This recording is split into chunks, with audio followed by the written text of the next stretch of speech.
nataka kuwa mfupi sana wa maneno. First to clarify amangana KCB na registration. This thing was online.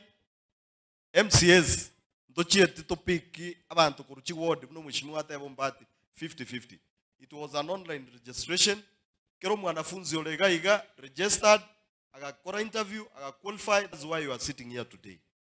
So to put the records clear, Mheshimiwa Paradiso mtoi irima baganga toende tuchikupik. These are qualified candidates who are registered and they qualify to be a jipigie makofi.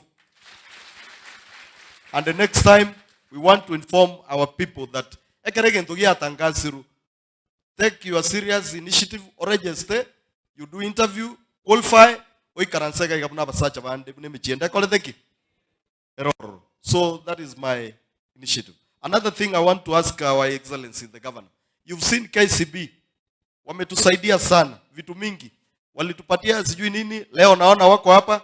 Alafu kuna mabanki zingine hii town zinataka tu zikuje correct revenue, wafanye kazi gani? Hii account pay KCB waendelee kutupatia hizo vitu, si ndio?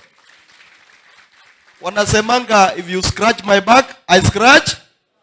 KCB wanatu scratch leo, mdosi yako hapa atawapatia account moja. Pigia yeye makofi. Hivyo. Alafu kitu kingine ili tumalizie. Hata sisi kule bungeni wakati mdosi ametuambia 25 million inatakikana, hatukupinga yeye. Tulimuuliza vile umesema saa hiyo pesa itawekwa kwa budget. Na tunauliza hata mkisema vile deputy speaker amesema zifike 50, hata sisi tutafika 50. Kwa hivyo tuko free, tunafanya governor. Muliona holiday ilikuwa hapa. Si holiday tumekuwa nayo Christmas hapa juzi. Kila mtu alikuwa na familia yake mahali alikuwa. Mlikuwa kwa mitandao. Mnaanza kuona wamesema governor amefungiwa pale na passport. Governor hawezi fika pale. Yani gakia yake kwa iru holiday tukora alenda na omuka utikana musacho ndale ndo mukae.